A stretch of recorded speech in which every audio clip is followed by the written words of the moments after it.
हाँ, so today we will read about triangle law of vector addition. ठीक है, अब ये इंपॉर्टेंट है बेटा, इसको पढ़ लेना, पेपर में भी आएगा, इसका न्यूमेरिकल भी आता है और इसका डेरिवेशन भी आता है। Both the things are important for the first test as well as for the final exam. Okay, तो प्लीज टेक इट सीरियसली। देखो यहाँ पे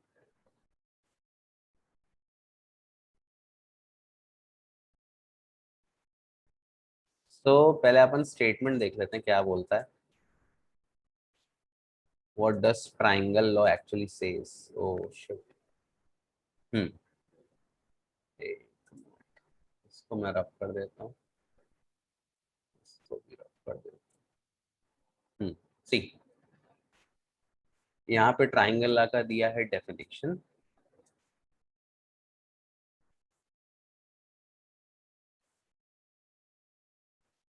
कह रहा है triangle of vector addition states that when two vectors are represented as two sides of the triangle with the order of magnitude and direction, then third side of the triangle represents the magnitude and direction of the resultant vector। देखो इसका मतलब क्या हुआ, इसका मतलब ये हुआ कि मान लो, देखो यहाँ पे ये मैंने ड्रॉ किया है, सपोज, एक मिनट, ये आपका दिख रहा है ओ से ए। चलो इसको रब कर देता हूँ, मैं नया बना लेता हूँ। ठीक, कहने का मतलब ये है बेटा कि suppose I have two vector, this is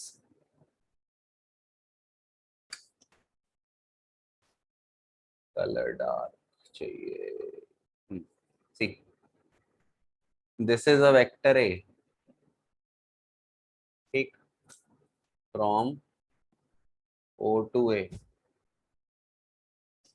and then I have another vector, suppose this is vector B, this is a vector B. एक मिनट,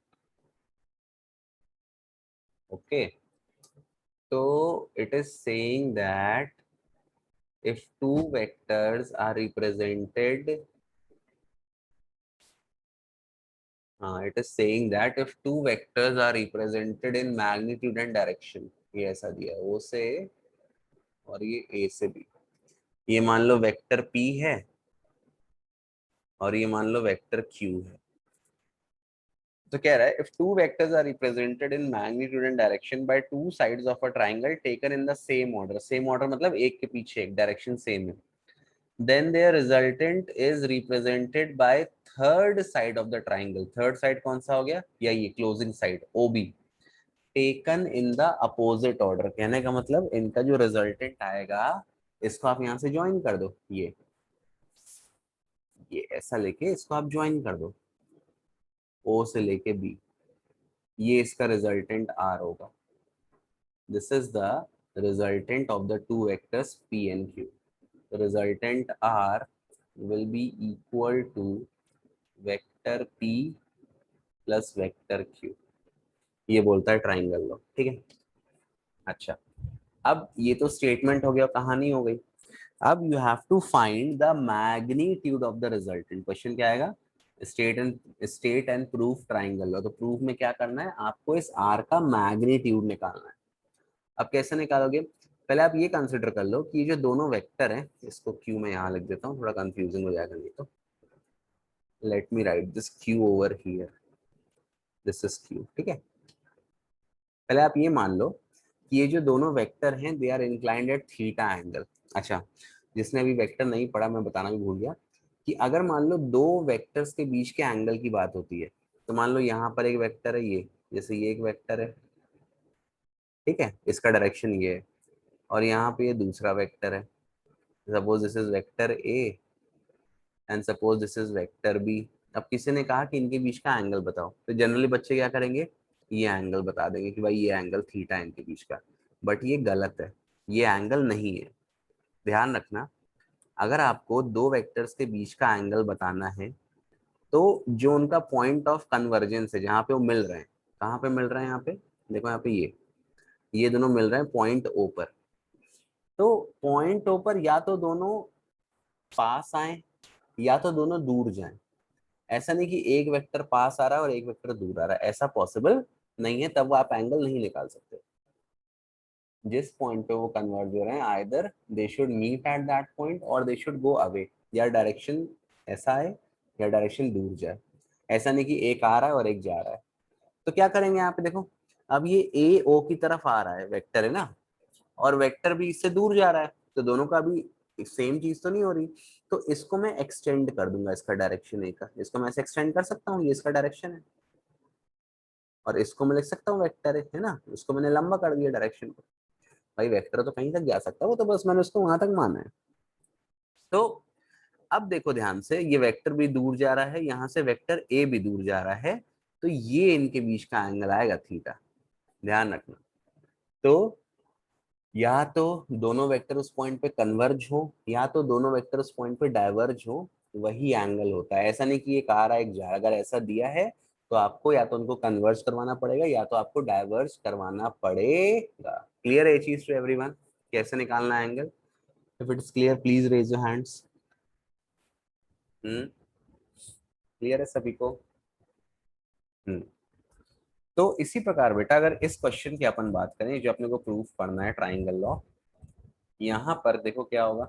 सी, अगर अब किसी ने कहा कि ये दोनों जो वेक्टर हैं, वेक्टर पी और वेक्टर क्यू, सपोज किसी ने कहा कि ये दोनों थीटा एंगल पे इंक्लाइन है, कितना एंगल पे? थीटा। तो फिर से देखो, ये दोनों पॉइंट ए पर मिल रहे हैं, लेकिन पॉइंट ए पर वेक्टर पी आ रहा है और वेक्टर क्यू पॉइंट ए से दूर जा रहा है, तो फिर से मैं क्या करूंगा, मैं इसको एक्सटेंड कर दूंगा ऐसा, कि मैं इसको एक्सटेंड कर दूंगा, ठीक।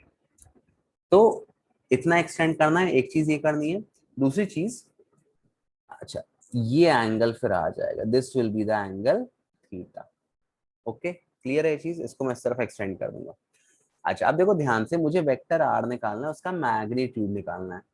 तो ये तभी पॉसिबल है मैग्नीट्यूड निकालना जब मुझे एक राइट एंगल ट्राइंगल मिलेगा, और मैं उसमें राइट एंगल ट्राइंगल में क्या लगा दूंगा, पाइथागोरस थ्योरम।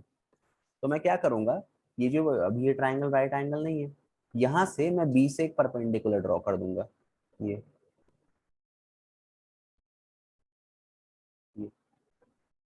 सपोज ये है ओ ए बी, ये पॉइंट सी। अब ये एंगल हो गया 90 डिग्री, ठीक। अच्छा, एक चीज और ध्यान रखनी है, क्योंकि मुझे मैग्नीट्यूड निकालना है, तो मतलब मॉडुलस निकालना है वेक्टर पी का, इसको अपन पी के बराबर मानेंगे, और मॉडुलस ऑफ वेक्टर क्यू या मैग्नीट्यूड, उसको अपन क्यू के बराबर मानेंगे। तो अब आगे जब मैं सॉल्व करूंगा तो मैं केवल पी और क्यू लूंगा, ठीक है। अब देखो, ये जो आर है, मुझे आर की वैल्यू निकालनी है। आर किसके बराबर है? आर ओ बी के बराबर है। अब ओ बी में किससे निकाल सकता हूँ? पाइथागोरस थ्योरम से। तो अगर मुझे ओ बी निकालना है तो मुझे बी सी पता होना चाहिए और मुझे ओ सी पता होना चाहिए। बी सी मेरे को नहीं पता, लेकिन मेरे को यहाँ ये पता है कि ए बी क्यू है और थीटा दिया है। सिमिलरली ओ सी में मेरे को ओ ए तक की वैल्यू पता है, ओ ए कितना है? पी के बराबर। लेकिन मुझे ए सी नहीं पता। लेकिन फिर से इस ट्राइंगल एबीसी मुझे ये पता है कि ए बी आपका क्यू के बराबर है और ये एंगल थीटा है। तो पहले काम मुझे क्या करना है बेटा? पहला काम मुझे करना है, मुझे बीसी और एसी की लेंथ निकालनी है, ठीक। कैसे निकालेंगे देखना यहाँ पे। अब अपन किसी का भी वेक्टर नहीं लेंगे, अपन सबका मैग्नीट्यूड लेंगे। तो ऊपर वाला एरो हटा देना है सिंपली, ठीक है, क्योंकि अपने को आर का रिजल्टेंट, रिजल्टेंट मतलब मैग्नीट्यूड निकालना है। मैंने कहा इन ट्राइंगल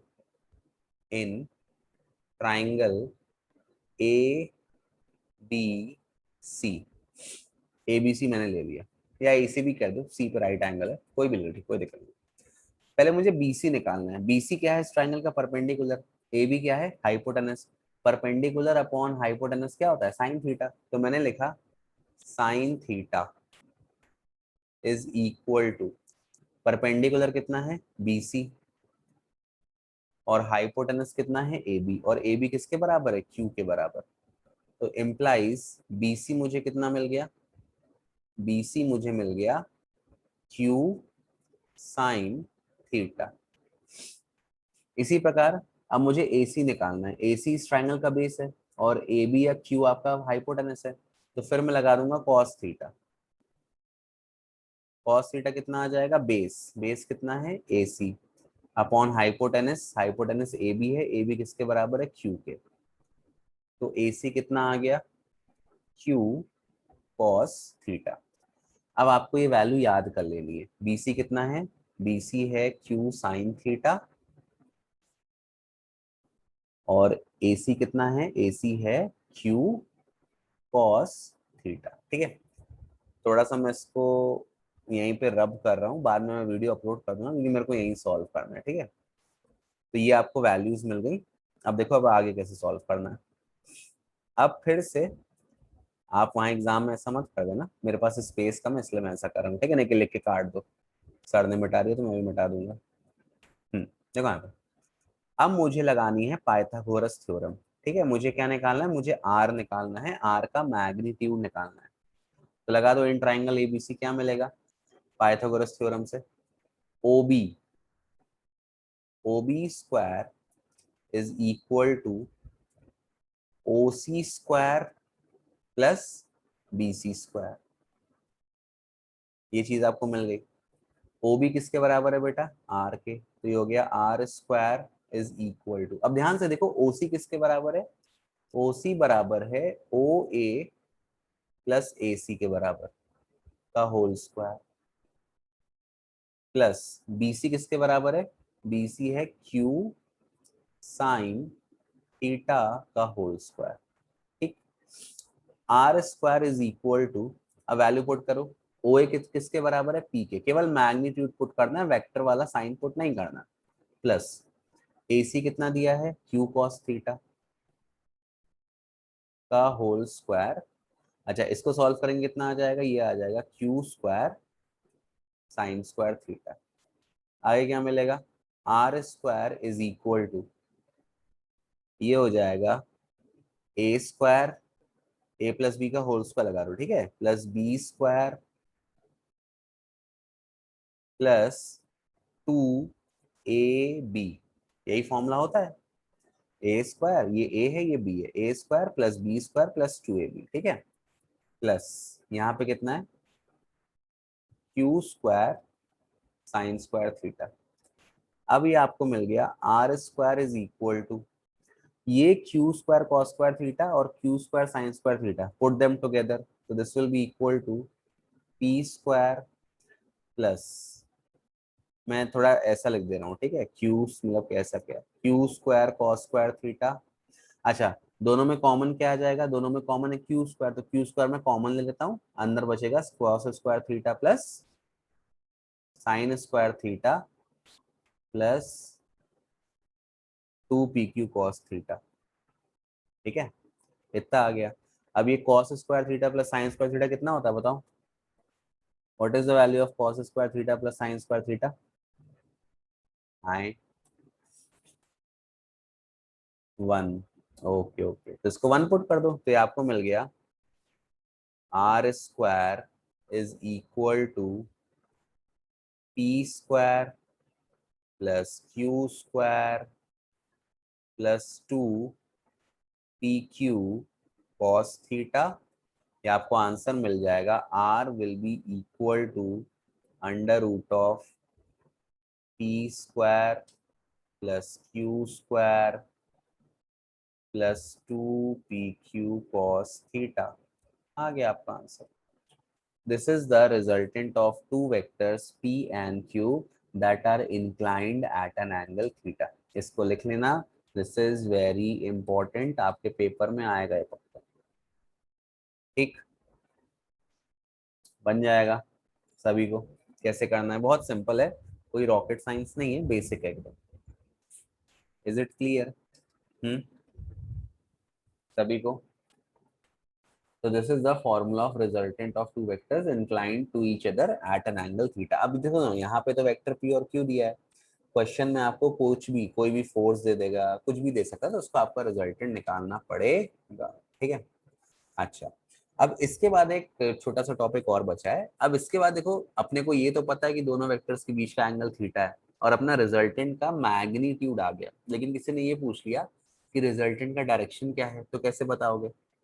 तो उसके लिए बेटा देखो यहाँ पे, आप ये मान लो कि सपोज ये रिजल्टेंट आर है और ये वेक्टर p के साथ, किसके साथ, वेक्टर p के साथ कितना एंगल बनाता है, ये बनाता है एंगल अल्फा। कितना बनाता है, alpha.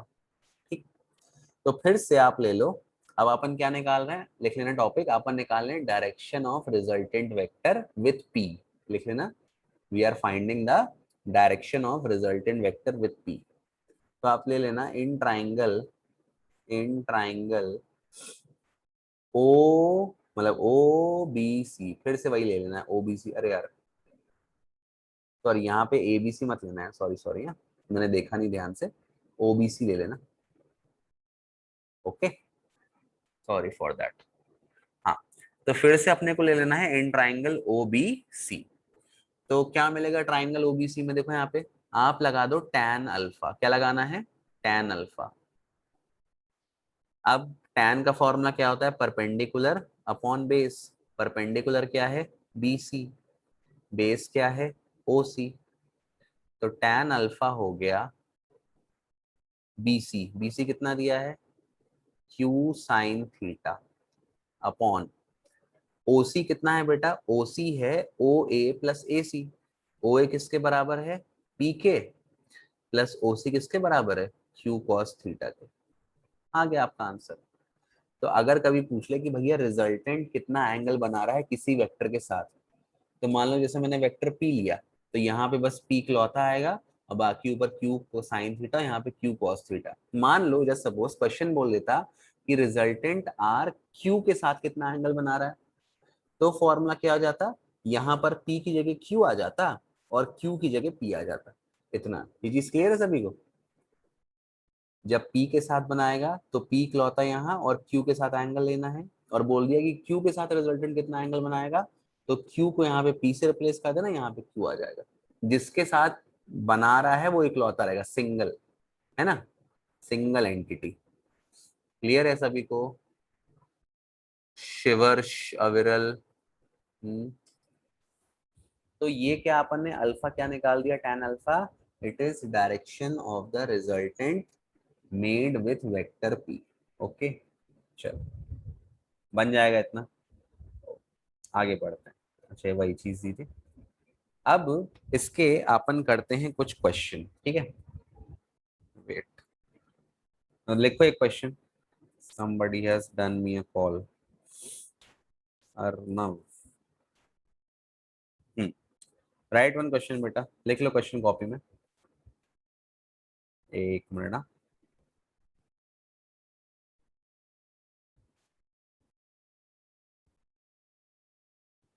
Just wait a minute. हाँ हाँ, लिखो find the resultant of find the resultant of find the resultant of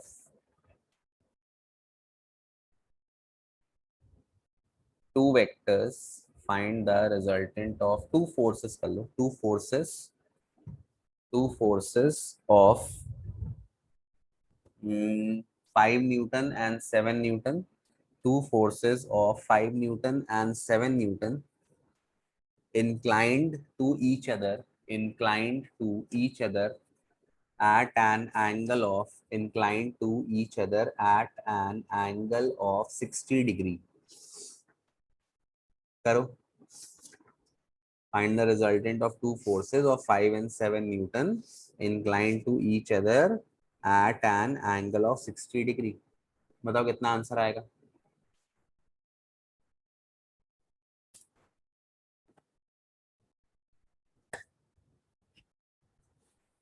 tell me. यही वाला फॉर्मूला यूज करना है, चलो। This is the formula that you have to use, R is equal to, अब यहाँ पे देखो फोर्स दे दिया, तो आप पहले फोर्स को F1 मान लो और दूसरे फोर्स को F2 मान लो। F1 दिया है 5, F2 दिया है 7 और थीटा कितना दिया है 60 डिग्री। आप क्या लगा दोगे formula, net force F will be equal to under root of F1 square plus F2 square plus 2 F1 F2 cos theta. This is the formula that you will put and you will get the answer. करो, कितना answer आ रहा है, tell me.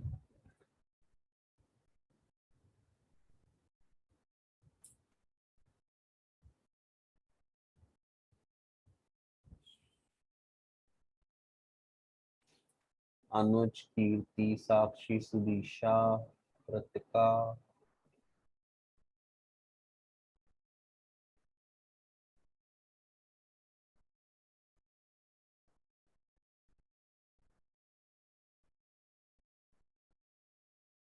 नायना, Vishal, Shivach, do it. Under root 109. Good Jaina. Sharad, very good. Parul, Naman. चलो चलो ठीक है, under root 109 आपका आंसर आ गया. इसको आप सॉल्व भी कर लेना, ठीक है. क्लियर है, बन जाएगा. करते हैं रिजल्टेंट निकालते हैं, बहुत सिंपल है. वैल्यू पुट कर दो, थीटा पुट कर दो, आपका आंसर आ जाएगा. ठीक, ओके. सभी को क्लियर है कैसे करना है? कीर्ति, गुड कीर्ति, वेरी नाइस. देखो यहाँ पे नेक्स्ट, सुन लो सुन लो. चलो ठीक है, क्वेश्चन कर लेना, सिंपल है, मैं क्वेश्चन करवा दूंगा. नेक्स्ट है पैरेललोग्राम ऑफ वेक्टर एडिशन. ठीक है. अब ये बिल्कुल ट्राइंगल लॉ जैसा है. थोड़ा मैं इसको मिटा दूं, आपको क्लियर हो जाएगा कि मैं क्या दिखाना चाहता हूँ आपको. ये इसको मैं थोड़ा मिटा देता हूँ. ओके,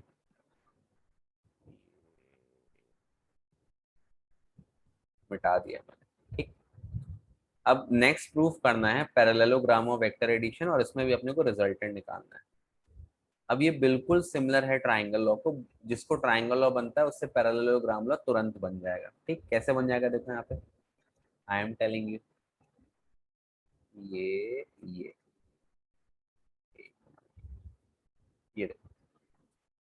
तो पैरेललोग्राम ऑफ वेक्टर एडिशन बोलता है कि if two vectors are represented in magnitude and direction by two adjacent sides, है ना, by the adjacent sides of a parallelogram drawn from a point, then the resultant vector is represented both in magnitude and direction by the diagonal of the parallelogram passing through that point. मतलब देखो यहाँ पे diagram देखो आप.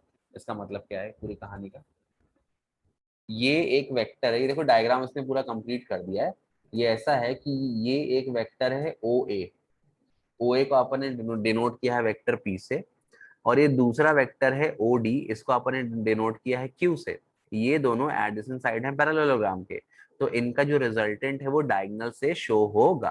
अब क्या किया है इसने, इसने यहाँ पर देखो ऐसा दिया है. ये मैं बना के आपको दिखाता हूँ, थोड़ा आपको क्लियर हो जाएगा कि क्या कहना चाहते हैं sir. See, this is one vector represented by one side of diagonal of a parallelogram. This is the other vector represented by the other side of the parallelogram. Sorry, diagonal बोल दिया मैंने. तो कह रहा है कि मान लो ये O है, ये A है, ये B है. तो अब if this vector is P and this vector is Q, तो इनका जो रिजल्टेंट होगा बेटा, रिजल्टेंट अपन किससे डिनोट करेंगे? By the diagonal of the parallelogram. ये सपोज पैरेललोग्राम का डायगोनल है ये. ठीक. अब बिल्कुल इसको कैसे करना है देखो यहाँ पे.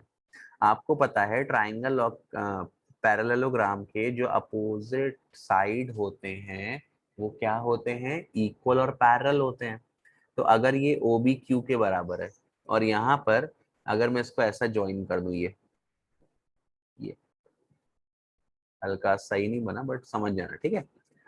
तो ये जो सपोज ए से सी है, ए सी किसके बराबर होगा? ओ बी के. और ये भी किसके बराबर होगा? क्यू के. अब मैंने ये मान लिया कि ये वेक्टर ओ ए है और ये वेक्टर ओ बी है. इनके बीच ये पूरा एंगल थीटा है. पूरा एंगल ध्यान देना, पूरा एंगल थीटा है. और अगर मैं इसको यहाँ से एक्सटेंड कर दूं, यहाँ से एक्सटेंड कर दूं, तो अगर ये पूरा एंगल थीटा है और ओ बी पैरेलल है ए सी को, तो ये भी एंगल कितना होगा? थीटा होगा.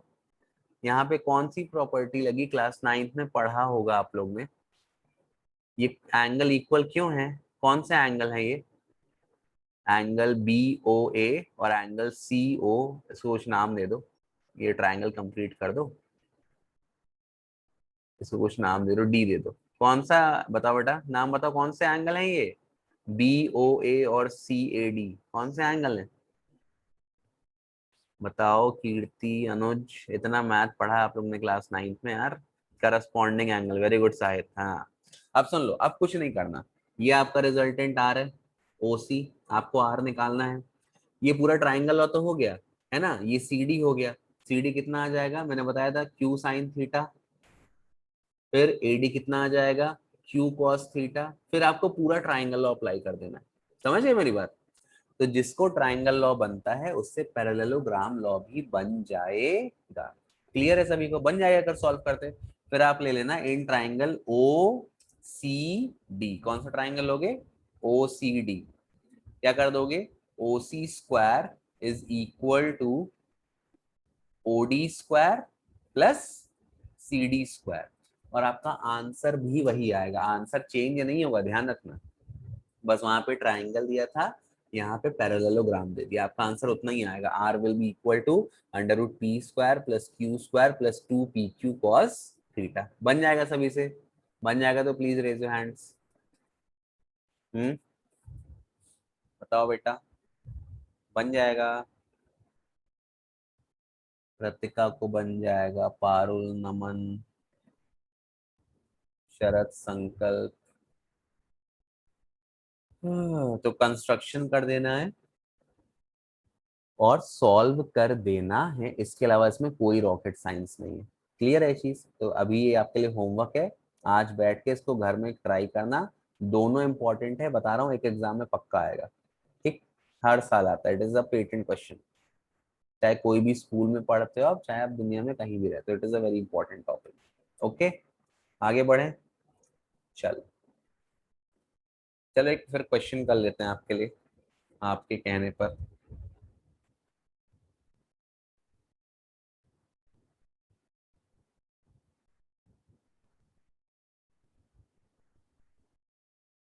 टाइम इज रनिंग आउट, ऐसा जूम बोल रहा है। देखो ये क्वेश्चन बड़ा अच्छा है।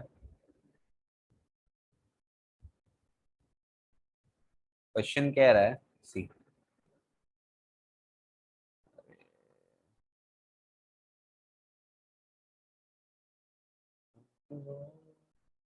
हाँ, this is the question. Two equal forces have their resultant, यहाँ पे एक वर्ड आएगा जो मिस हो रहा है, resultant equal to either, at what angle are they inclined. Question का मतलब ये हुआ बेटा कि मान लो मेरे पास दो फोर्स हैं, F1 और F2। तो कह रहा है टू इक्वल फोर्सेस, मतलब दोनों फोर्सेस बराबर हैं और इन दोनों की वैल्यू मैंने F मान ली। फिर कह रहा है have their resultant equal to either, मतलब इनका जो रिजल्टेंट आ रहा है, मान लो रिजल्टेंट R है, इक्वल टू आइदर मतलब रिजल्टेंट भी F के बराबर है। तो कह रहा है at what angle are they inclined. आपको थीटा निकालना है, तो R आप पुट कर दो, फॉर्मूला कितना होता है, R √F1 square plus F2 square plus 2 F1 F2 cos theta. ये फॉर्मूला है ना? अब R की जगह F पुट कर दो, F1 की जगह भी F पुट कर दो, F2 की जगह भी F पुट कर दो, सब जगह, और सॉल्व करो और थीटा निकालो। ट्राई करो, चलो ट्राई इट। और जिसका हो जाए, share your answer sheet. Okay, चलिए करिए,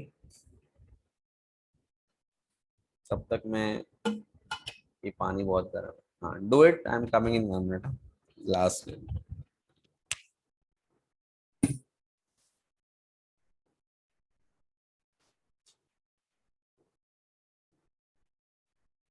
सॉल्व करो।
इसका आंसर आया।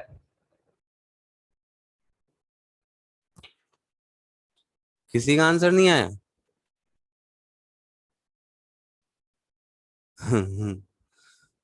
किसी का आंसर नहीं आ रहा। अया कितना आया सॉल्व करने पे कॉस थीटा? पारुल सिंह -60। बेटा -60 कुछ नहीं होता।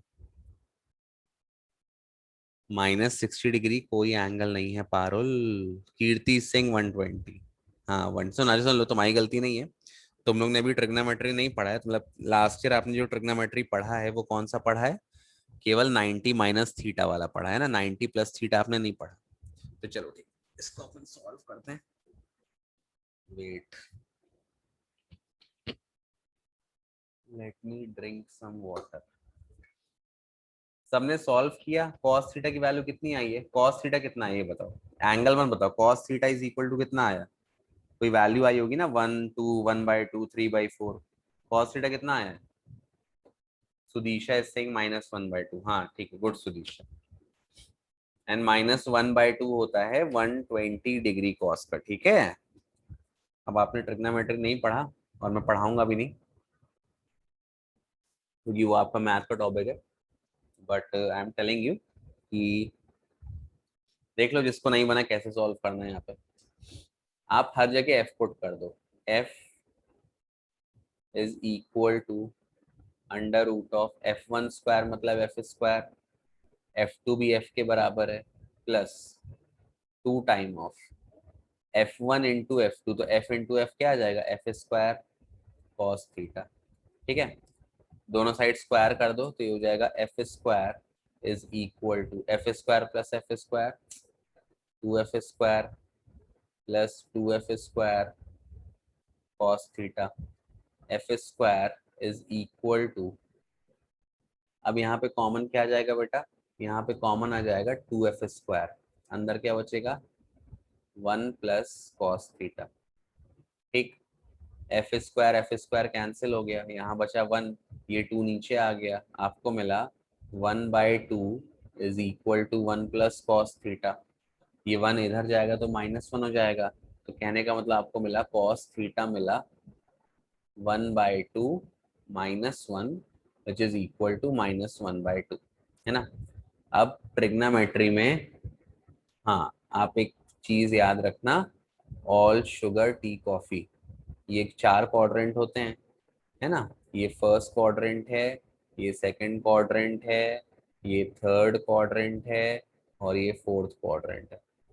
फर्स्ट क्वाड्रेंट मतलब ऑल, मतलब जितनी भी वैल्यूज हैं, sine cos cosec sec cot, सब पॉजिटिव रहते हैं। ऑल शुगर, शुगर मतलब एस मतलब साइन, तो सेकंड क्वाड्रेंट में केवल साइन और कोसेक पॉजिटिव है, बाकी सब नेगेटिव है। ऑल शुगर टी, टी मतलब थर्ड क्वाड्रेंट में टैन और कॉट की वैल्यू पॉजिटिव होगी, बाकी सबकी नेगेटिव है। और लास्ट में आता है कॉफी, मतलब लास्ट क्वाड्रेंट में कॉस और सेक पॉजिटिव है, बाकी सब नेगेटिव है। तो अब कॉस थीटा आया है -1/2।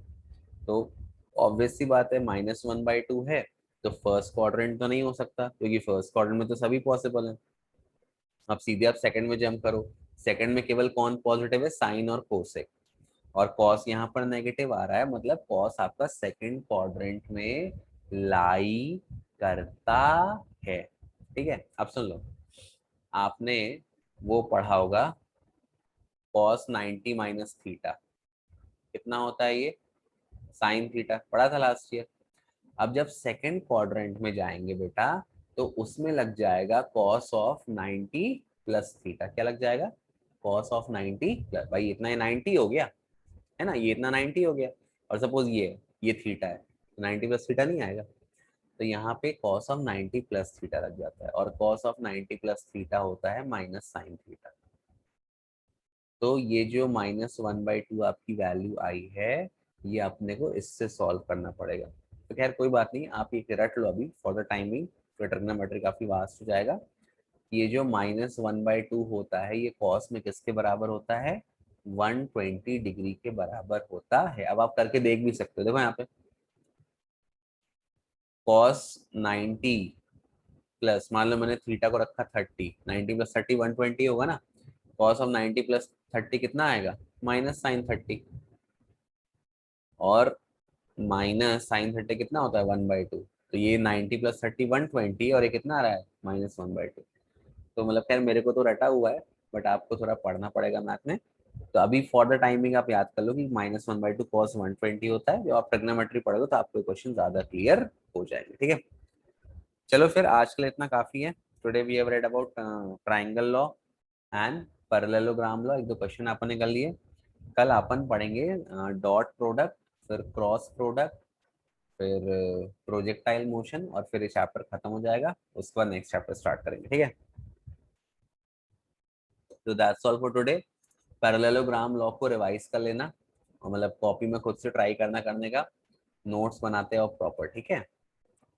ओके, चलो फिर ठीक है। That's all for today, we will study tomorrow, okay. चलो bye bye, take care, bye everyone.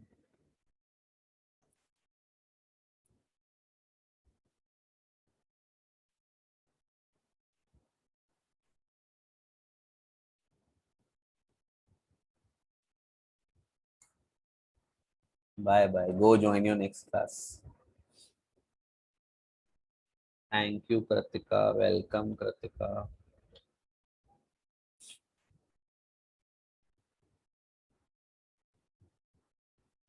Go beta, join your next class. Less than a minute is left. संकल्प सिंह 25 के बाद, व्हाट इज 25 के बाद?